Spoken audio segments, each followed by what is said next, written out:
So cool. Hello and welcome. We're doing our virtual stage crew series here, and today we're lucky enough to have Kimberly Marable with us to share her story about her theatrical journey. So welcome. Thanks so much for coming. And let's just start by talking about like who you are and how you got into theater. Yeah. Well, first of all, thanks for having me. Great to hear from you and reconnect after many, many moons. Yeah. So truth be told, I feel like I was one of those kids who just knew in the womb that I was meant for the stage. No, just meant to like be in the arts, be in theater, and more than that, to be an actor. And a storyteller.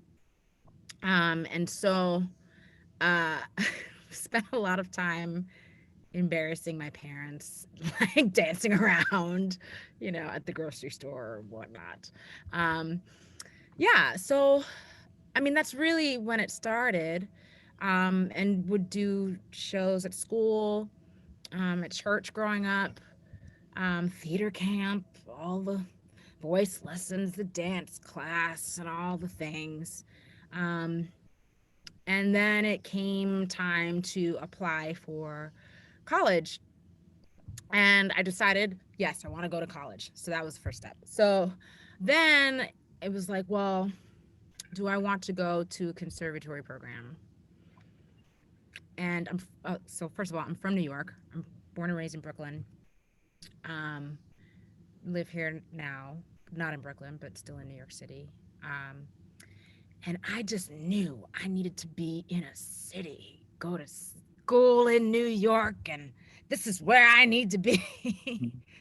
And then I ended up going to Dartmouth College, which is not in the city at all, is not a conservatory program, which is what I was mainly looking at as far as schools go. Um, and I'm actually really thankful for that experience because it forced me to really invest in the kind of training and education that I was getting, during those college years. Dartmouth Um, in Massachusetts, right? Is that in Amherst or? so there's two. There's Dartmouth College, which is where I went. That's in New Hampshire, in Hanover, New Oh, Hampshire. okay. And then there's UMass Dartmouth, which is in Oh, Massachusetts. Yeah. I always forget. Um, oh no, it's confusing. It's fine. You're fine. Um, yeah. So I was that being said, I was in like the opposite of New York City. Yeah, There's New like Hampshire is mountains. even further removed than Massachusetts. Exactly. Exactly. Now granted it was a 4-hour drive. I learned how to drive the summer before going to college. That was interesting. um and yeah, I spent the those 4 years sort of crafting my own educational journey. Um, and it was kind of cool because we had a theater, program department. We had a theater major, but there was nothing really oriented towards musical theater. Mhm. The department did one musical every 3 years. Oh, wow. Yeah, so I did the musical my junior year. And we had a club, the Harlequins, that we would put on our own shows. So I did a few of those, but mainly I was just in the Glee club. I was a Gleeker. So we did operettas, and I was in the hip hop dance troupe so I could keep moving. Mhm. And I wrote a lot of papers. I just and traveled and like took advantage of being in a liberal arts institution, and being able to sort of find different ways of thinking and approaching the world. Um, my senior year, I discovered that there were other things besides acting involved in theater, which I think was super helpful, moving forward in a professional space.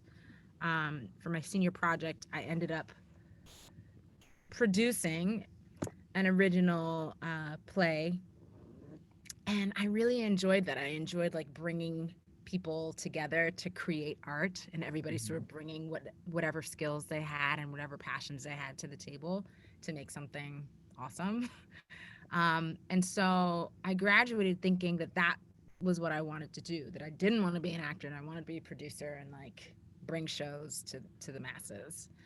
Um, so I ended up leaving Dartmouth with a job as a company management intern Ooh.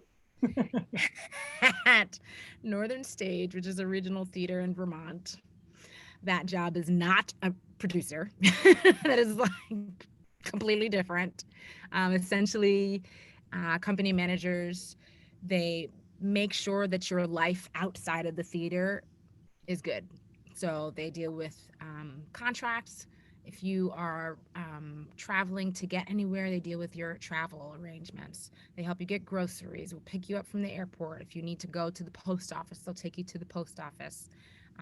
If any of you end up going, touring, like, are you Zane or Mr. Enlow, or how does this work? Just Zane. It's Yeah. just Zane. So if you're like me or Zane and like go on the road, your company manager is super important in terms of making sure that you stay sane while you're on the road and like um Figuring out how you get your mail if you like lose your credit card or something. exactly all of those things that are very important, Mhm. but not for me. So that was a very important lesson for me to learn, that there are jobs that are critical, but not all of them are for me. And that was one of them. And so I learned that pretty quickly and decided about midway through the season, okay, I'm going to move back to New York and I'm going to pursue acting because that's what I need to be doing. Like that felt right in my Mhm. soul. um, so I just asked all the actors who would come up from New York, like, where do you take voice lessons, or where do you take dance classes, or like, how do you find auditions? What does your resume look like? How did you get headshots? And all of these things that they were very kind in sharing with me. And I moved back to the city, got a part-time job at a dance studio, and just auditioned my took us off for everything. Mhm. um, and yeah, I mean, because I made myself available for a plethora of projects, and because I was studying all the time, I didn't have to like get ready. I was already ready, and just started booking a lot of jobs. The, the biggest of which was the Wedding Singer tour, in terms of like early work that I got to do. And I've been very, very, very fortunate pretty to be working pretty steadily since that was 2007. Yeah. So I don't know how many of you were around then, but anyway, 2007 Wedding Singer tour, followed by the Hairspray tour, um, followed by the Dreamgirls tour, and then after Dreamgirls, uh, found myself doing some regional work, which was also a cool experience to have, just being in one place for 3 or 4 months at a time and building that family and that connection with a place and a group of people and a show. um, and then Broadway called, and that was really cool. um, yeah, so in terms of Broadway, I am now, not during the shutdown, in my third Broadway show, the first being Sister Act. And then I was in The Lion King for 5 years, and I left The Lion King to go and be in Hadestown. And yeah, now I'm just kicking it like everybody else, That's trying awesome. to survive this pandemic. Yeah, right. Oh, that's cool. Yeah, it's crazy how all that happens so fast and it just like rolls in like one job into another and all of a Hmm. sudden there you are. Well, we'll talk more about that stuff a little later, but like let's go back like when you're talking about knowing you wanted to do theater like right out of the womb, right? Like where were some of the first places you were seeing theater? Like, Hmm. is there any like show that you remember, like the first one that you were like, this is what I want to do? Like, definitely, like, um, I would have to say the first like moment that I was really cognizant of that was actually with a movie musical, mhm. watching The Sound of Music. Oh, okay. I mean, you can't go wrong with Julie Andrews, so there's Yeah. that. But yeah, yes, I live in New York City, but Broadway's expensive. Hmm. Broadway's expensive, especially for a family of four. Um, and I think, I didn't see Broadway until like I had friends who would take me to see shows. Hmm. And it wasn't until my parents could like really save up to take us to see stuff that I was really seeing Broadway Hmm. in my youth. That was more like high school. Um, that being said, a lot of like community organizations and the church that I grew up in, like very art filled. So we actually spent a lot of time seeing like off Broadway and community theater projects, productions rather, uh, because it was more accessible. Yeah, for sure. For Yeah. sure. That's cool. What was the first show you were ever in, like through school or something like that? Well, I was in a show called Shakia and Malik when I was 6 years old, and I was Shakia. That's Nice. all I know about it. Title role. That's cool. Hmm. Yes. Um, nice. And then we've talked like I know high schools in New York, like there's more choice involved than like we have out here. A couple people we've talked to have talked about like magnet programs or like traveling for school. Like, was that something that you looked into? Like, did you what was like high school and theater like for you in New York? Yeah. So there's definitely a lot of choice, but I think it has a lot to do with population. Mm-hmm. Um, but I actually went to the same school from third through 12th grade. Oh, okay. And it was a very small school, small independent school. We had 52 kids in my class. Oh, So, wow. That's yeah, what so I when you had in the say middle. That's what I 2,100 had in the kids, I was middle of like, oh nowhere. my gosh. Like, I don't think there were 2,100 kids in the entire school when I was there.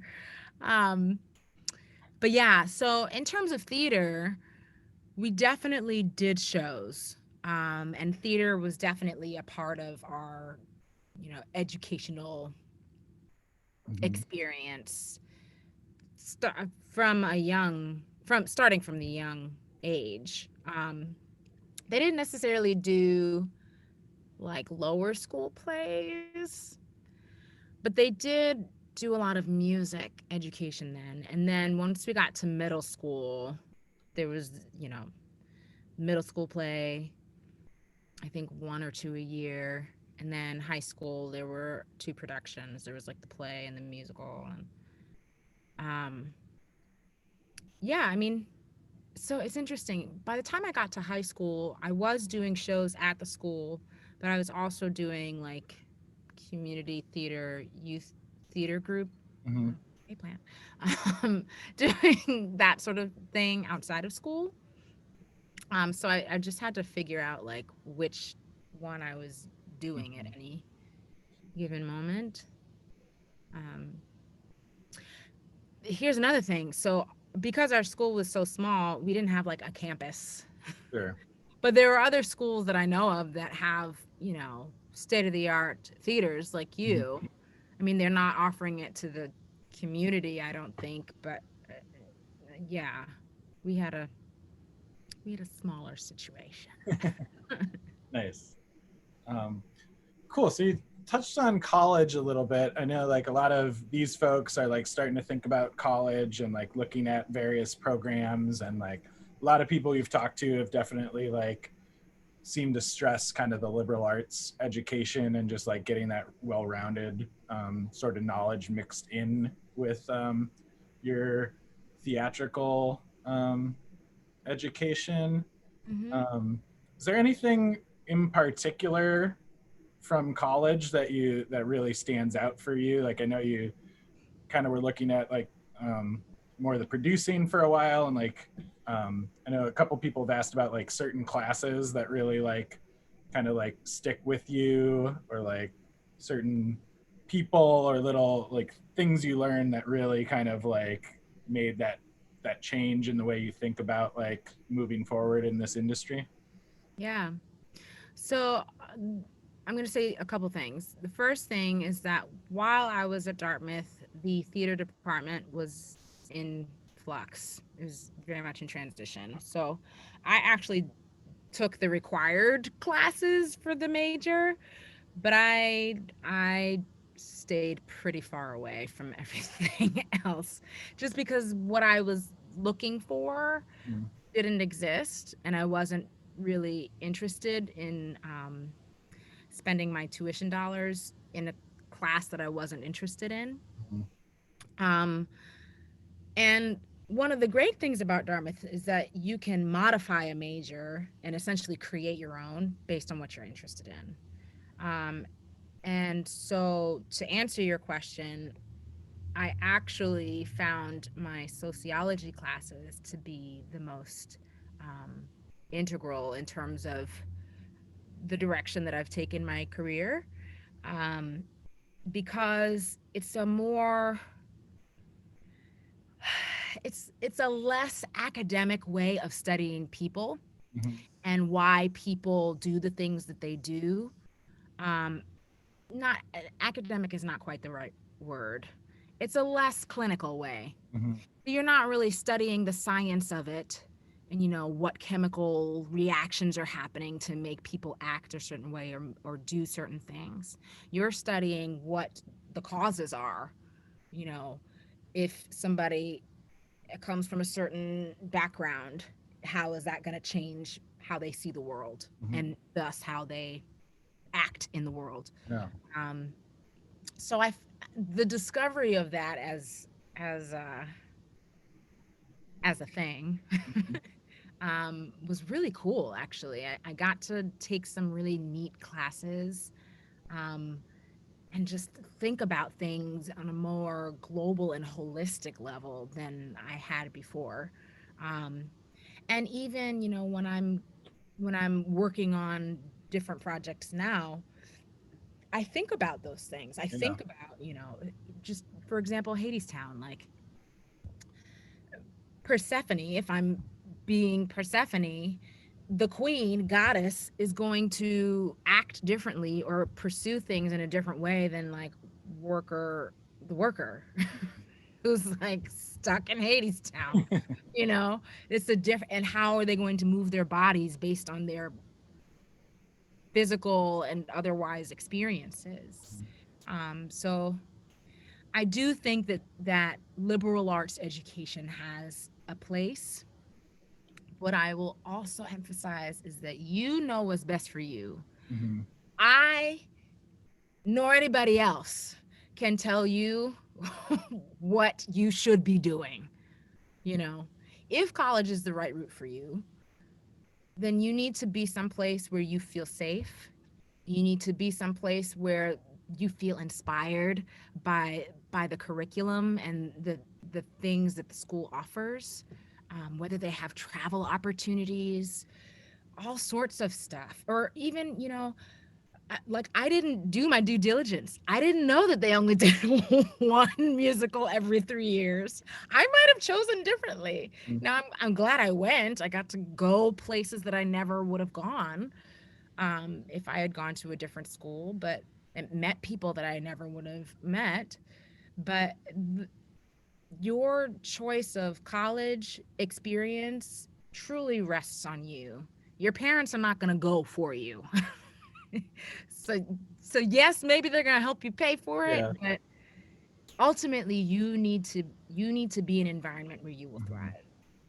And you only get as much out of it as you're willing to get out of it too, right? So that all Exactly. You translates. get out what you put in, and if you're someplace that you really don't want to be, you're just going to be paying that money and not getting what you're paying for, not getting the investment that you were Yeah, putting into it.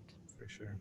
That's cool. So that with sociology, did you like notice that connection into your like theatrical work like immediately, or was that something that like took a while to really like sink in and like see how connected those two things were? A little of both. I think as I've gotten older, I've had now for the majority of my theatrical career, I've been an understudy. Um, but I think as I've gotten older, um, the expectation that I'm putting on myself, but also just of being somebody who's been in this business for a long time, of having a well crafted character as an understudy, has really forced me to look at it differently. So I, to answer you directly, I think I've noticed it more now, Mm-hmm. versus just learning the lines and the steps and the Yeah. blocking and all the things the basic things that you have to Mm-hmm. learn. Yeah, for sure. Um, that's cool. So yeah, talking about being an understudy, like I think one of the like hardest and most underappreciated like jobs in theater for sure.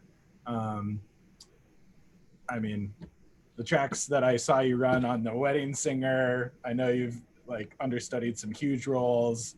How does that play in with like the whole auditioning process and then like getting that part? Um, some of the I'm sure there's like a mixed bag. Like it is a like bigger role, but it's also like not the role too. Like how does that all play together in that kind of grand scheme there? Yeah, that's thank you first of all. It's nice to get a shout out.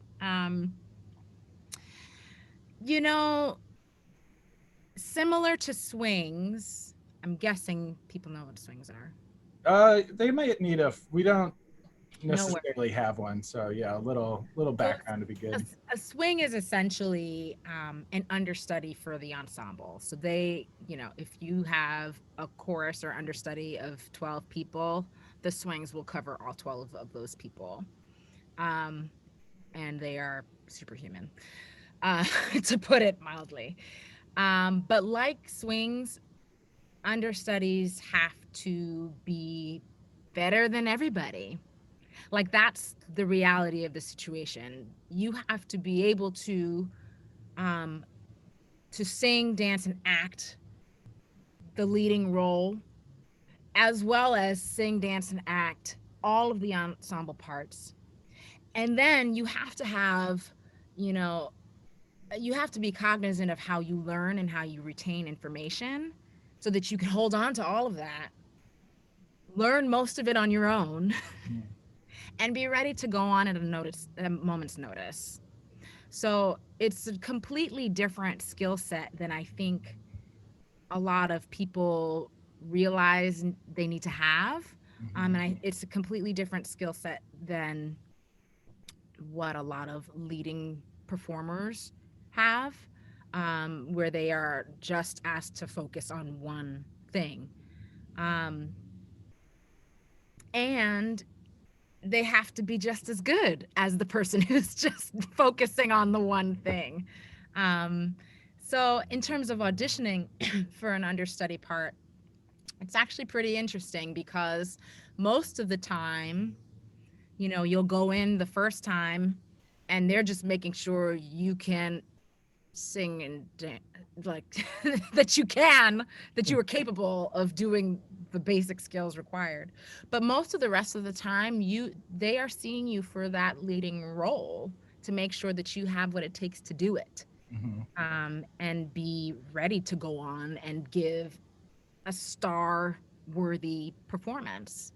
um, and I think, being human, there's a lot of opportunity to feel slighted and to feel like your work is not appreciated because you don't get to go on as often as you may want to.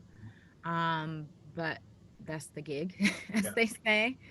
Um, and sometimes it just makes for really exciting times. Like, so for Lion King, I was a bird lady, like in the singing chorus, was a bird plant, etc. I also understudied Sarabi, who's Simba's mom, Shenzi, the hyena, and Nala. On any given show, I had to be ready to do any of them. And there was one particular week where every single show, I was a different person or different character. That was exciting. Because then it's like, oh, what do I know where? Okay, yes. No, I sing this part now. Oh, ha, hey, geese, boy. Like, what am I doing? And then when you do it, it's such a cool thing. Another instance, I'll give you two more instances. Again, with Lion King, our Sarabi was stuck in traffic coming to the show, and I was scheduled to be on as Nala. So um, I was the only Sarabi cover in the building that day. So I started the show as Simba's mom. Then she arrived like midway through the act. So I wiped off my face. They put all the stuff on for Nala and started the second act as Simba's girlfriend. Oh, So that man. was a pretty interesting show. And then lastly, with Hadestown, I almost went on for Persephone 2 weeks after we opened, and we had not had any understudy rehearsals. I had been learning it on my own, and like watching when I'm on stage, like, oh, what is Mhm. she doing? Oh, I'm missing my part. Oh, what is she doing over there? Um, and then I did actually end up going on 2 weeks after that close call, and had um, one rehearsal, two rehearsals. Wow. I don't know. There's another show in Hadestown where I found out between shows that I was going on for a part that I didn't even cover. I just had a costume for, and had to learn it between shows. I had an hour and a half. So being an understudy, you get you get a lot of curveballs thrown, Mhm. and I think it takes a special kind of person, a special kind of brain, and I enjoy it.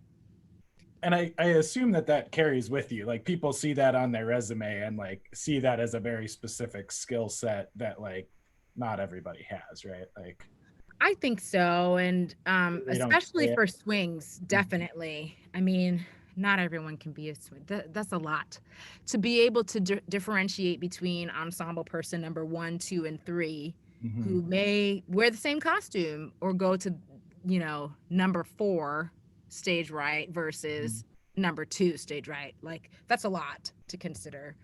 So for sure, that's something that people take into account when looking at Yep. resumes. Cool. Um, so let's would you mind talking about the kind of the transition to Broadway? I think people are going to find that like really interesting. Like we haven't gotten any talked to anybody who's done any Broadway work yet, at least not on the stage. And I think it's such a cool thing to be able to talk about and just like what how'd that transition feel and like what did it actually like mean? What did it look like in your day to day versus um, stuff you were doing before. Yeah. Um, I'm sorry. So, the first thing I'm going to say is that Broadway is awesome, but it's really just awesome because it's Broadway. Right. Like it's all the stuff that we put on it because we really want to be there. Mm-hmm. But at the root of it, you all, even being in middle school or high school, have done all the things that people are doing on Broadway. You're still showing up, you're still being on time, you're still learning all your parts, going where you're supposed to go, singing all the songs, doing all the steps, and giving the best performance possible in whatever job you're supposed to be doing. I would just say that Broadway has more money to be able to afford like fancy stuff, Mhm. you know, fancy lights and fancy sets and costumes and effects and all of that, microphones. Mhm. Um, but ultimately, the people are the same, and the people doing it are the same. And you know, down the line, I may be working with some of you, and it will be the same. um, so I say all that to say that um, Broadway is rad. It's really just because it's all of those dreams coming true, you Mhm. know. It's funny, my first show ever, a friend of mine, Chester Gregory, um, we had just done the Dreamgirls tour, and he was in Sister Act, and I joined the company. And we my first scene in the show, we were in the same scene. And so the scene ends, we get off stage, he's like, "So, you performed on Broadway. That's it. You've done it. You feel any different?" I was like, "No." I was like, and he said, "Yeah, that's what it is. You just show up to work, you do the gig, and then you go home." um, which is okay, you know. I think when we add all that extra pressure on ourselves, we forget that we love it, and we forget that we are getting to engage artistically with each other and with ourselves and with the audience and tell magical stories, you know. And you can be at your amazing, you know, 900 seat theater in Madison, or you could be here in New York. Like, it's all the same. And I think when we treat it with the same reverence, it's all wonderful. Yeah, for sure. Yeah, Sister Act was a great show. I don't know how many folks saw it out there, but the parent company that I worked for at New World produced that show. So like Mhm. I got to do a little bit of like behind the scenes, like opening night party prep. And I think we made it to opening night. I think that's the one Broadway show I made it to the opening night performance of. That was cool. That's Um, awesome. and uh, yeah, you Openings know, are weird. they're very weird. It's like a bunch of, rich Suits. people and Yes. people pretending they're rich. Like Hmm. Yes to both. it's pretty bizarre, but it's fun too, Go Yeah, play dress up. So for sure. For sure. Yeah. awesome. Um, Um, you asked something else, and I want to make sure that I talk about it. I don't know.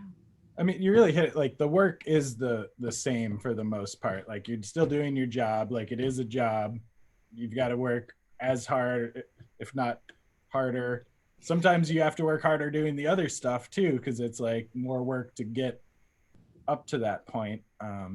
You aren't traveling. You aren't getting on the bus after the show. Like, um, so Gosh, the work that you had to do loading the shows in and out, that I don't envy that. Like that's not something they tell you about. yeah. Like when you go to school or you Uh-huh. know, even when like there's no way to prepare for that. Yeah. Yeah. I remember getting the wedding singer job, and they're like offered me like whatever the money was, and it seemed good as a like 22-year old or Hmm. whatever. And all of a sudden, like I did the first week, and I like did the math on like how many hours I worked, and was like, oh wow.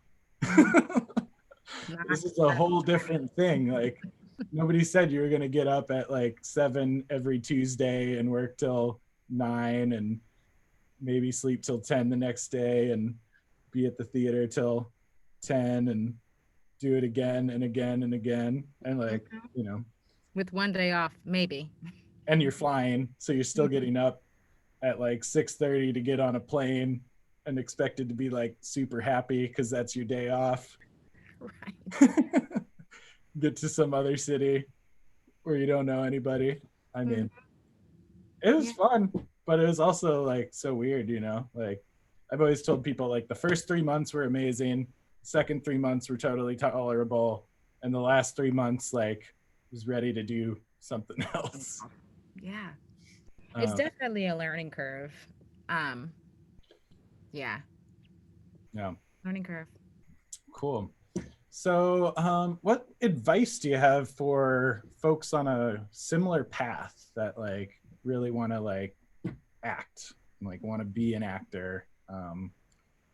What do you have any like things you definitely say you have to do between like high school and like getting to where you want to be, wherever that is, you know, like Yeah. I have a few things. So I would say keep training, keep studying, and this is a good time to do it because I mean, I think it is not true that we don't have anything else to do. Like I don't know about you, but I'm still trying to, 8 months in trying to figure out like, oh, what day is it? What time is it? What am I doing?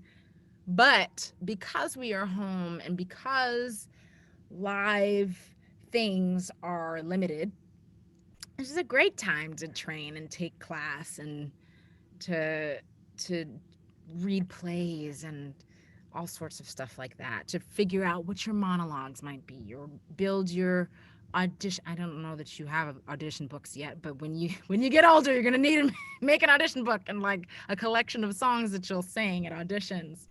um those This is a great time to figure out what that is when there's no stakes. There's no job on the line. Same with creating content. I mean, the work that you all are doing right now just online is next level, and there are things that you will have under your belt to be able to share with the world as a sort of digital resume, if you will, mm-hmm. of things that you've been working on. um, and then I will also say, so I already covered be prepared. So be prepared, be gracious, be on time, Mm-hmm. be nice, be kind. And lastly, but most importantly, be yourself, because there's nobody else who's like you. And when you try to be like somebody else, everybody's going to see through that. Mm-hmm. Better to just celebrate who you are and knowing that that extra good juice, that sauce that you bring to the table is amazing. Like, I can't bring that to the table, and I wouldn't want to because it's yours. Um, so celebrate all of the gifts that you have to offer. Keep working on them to make that all of your skills are sharp, and just be true to who you are. Nice. Yeah, for sure. It's great advice. Um, so what else are you working on these days with the shutdown? Like how's that going? Like how is your day to day going? Like do you see the the sunrise coming up? Like I think Hadestown is going to be back whenever Broadway is back, right? Like that is um, not in question.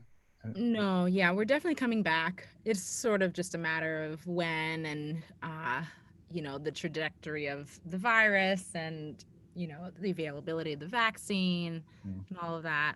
Um,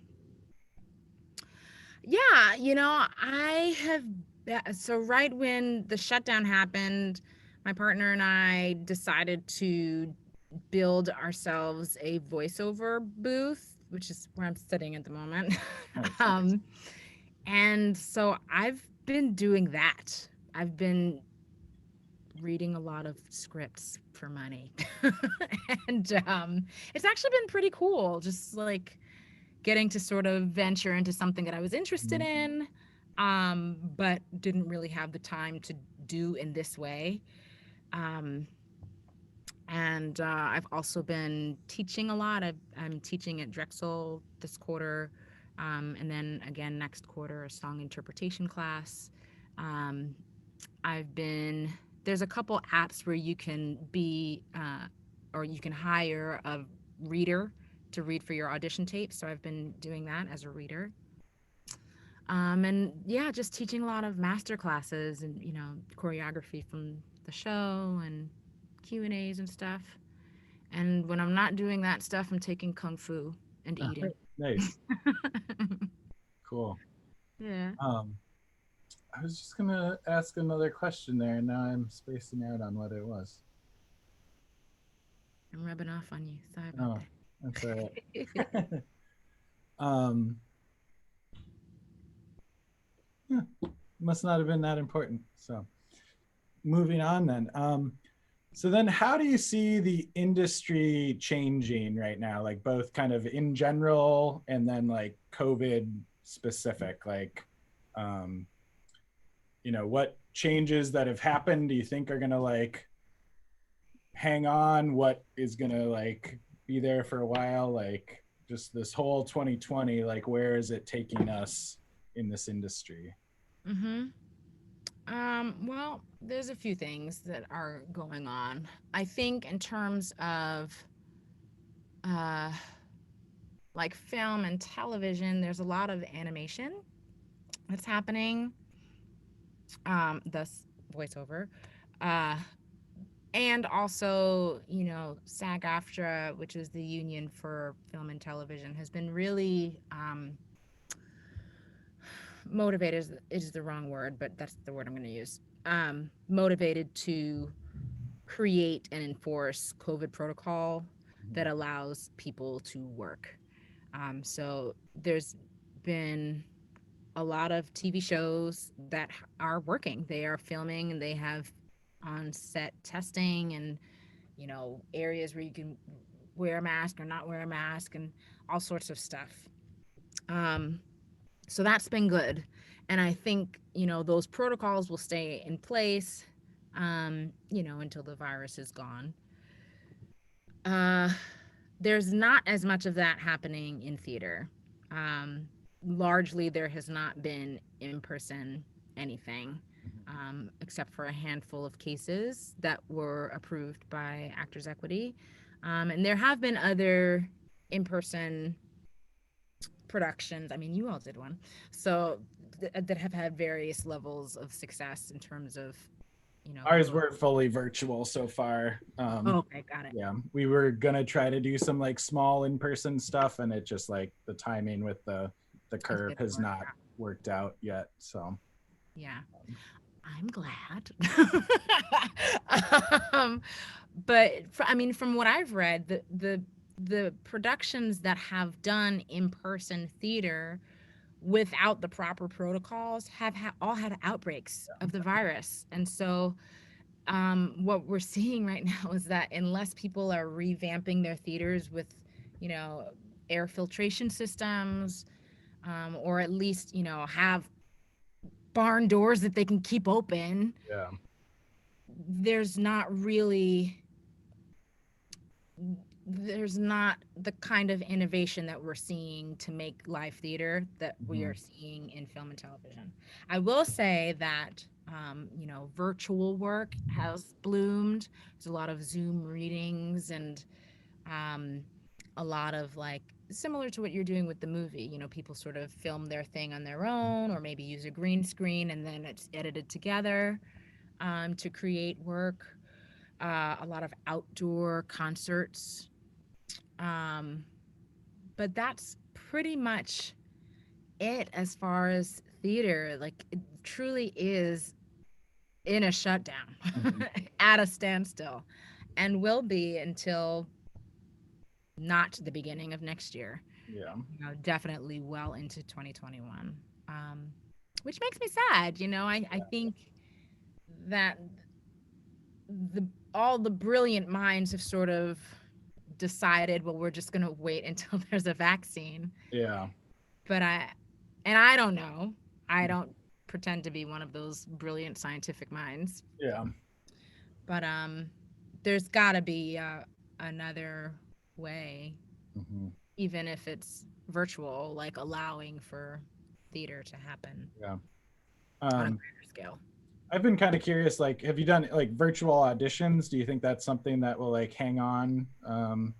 I do think so. I mean, that's definitely happening for film and television. I do think that that will catch on for theater once we start coming back. Mhm. Um, So just nothing's auditioning right now, so there's no need exactly. to, yeah. Exactly. Um, But yeah, I mean, so I sit on a few boards and advisory committees, and I was just on a call with the Looking Ahead program, which deals with young performers. And somebody was there from Disney, and they said they cast 4 Disney movies slash projects completely virtually. Like wow. every single audition was online. And if that's the way to do it, then that's the way to do it. But it can be done, is Yeah. the point. I mean, I And think it there are will yield some, great results. yeah, and there's some benefits to that, like opening it up to people that can't necessarily travel and like get to go stand in Times Square for 4 hours or whatever. And like, I mean, for the people Exactly. auditioning and for the people having to sit through the auditions, like, I can see the benefit of, you know, taping something in Oklahoma and sending it in, or sitting in your Jersey high-rise condo and going through 1,000 tapes instead of sitting at Chelsea Studios or whatever. But Chelsea Studios closed. oh yeah, I totally forgot. Oh Yeah. man. That's going to be a thing too. So because there's no shows auditioning, a lot of spaces are closing because these landlords, first of all, they're charging astronomical rents, but Mhm. they're still asking for rent. Yeah. And if there's no income, they don't have the money to pay the rent. So yeah, it's going to be really interesting to see, a year from now, who's still in it. I did remember what my other question was. You kind of went into it. It was the talking about like the voiceover work. And I was speaking with someone recently about like the equity versus SAG and the voiceover versus the stage acting, and how some people have had trouble going back and forth, and like just curious how that has been navigating for you. Yeah.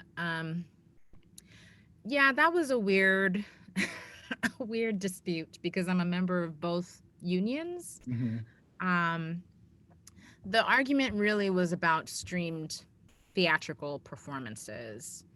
So, Equity would work with regional theaters who wanted to produce a play, Mm-hmm. but put it on Zoom or whatever, you know, Mm-hmm. program, um, and stream it to their audiences. And SAG was saying, but we do streaming. um, they've since figured it out, like this week, I think. Oh, okay. But in terms of voiceover, that is pretty much strictly SAG-AFTRA. Mm-hmm. So I've I haven't had to go through Equity at all, really, for that kind of work.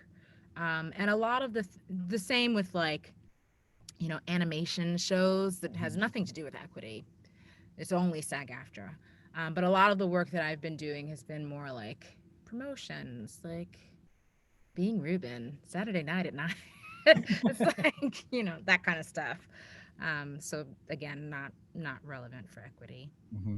But they're trying to figure it out, and I do appreciate that the stage union is wanting to keep their membership safe. Mm-hmm. But there's less clarity, I think, about how they're doing Yeah. that. Yeah.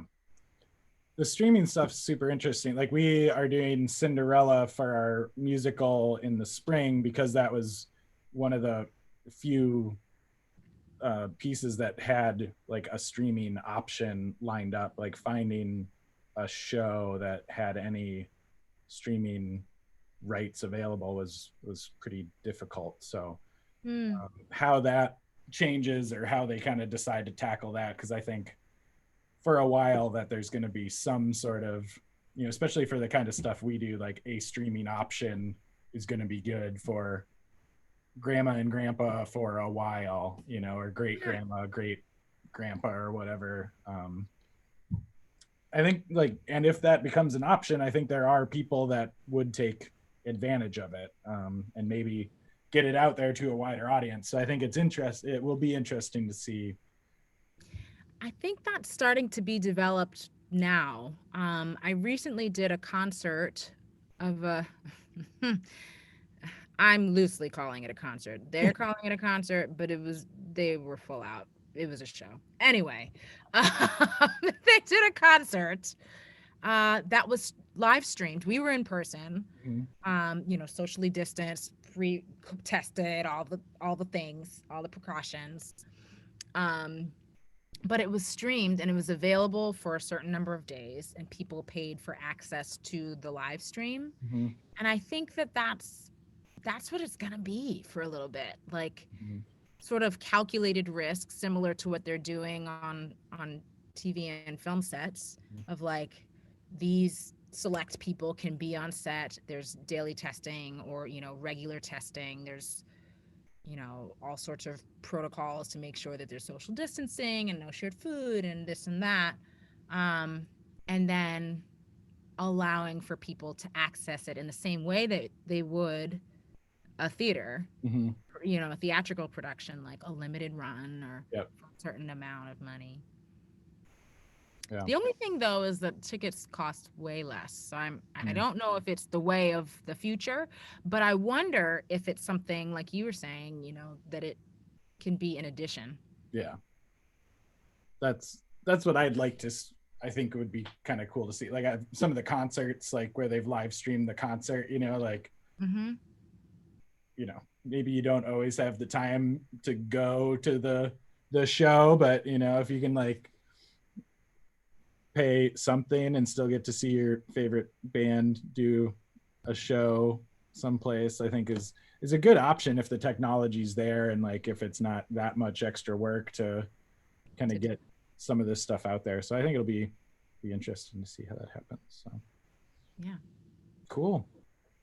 Awesome. Well, that's the end of my questions. Thanks so much for talking with us. And I'll go ahead and just invite everybody back and see if we have any questions from the group, if you've got a couple minutes to hang out and chat with us. Yeah. Awesome. Well, thanks so much, Kim.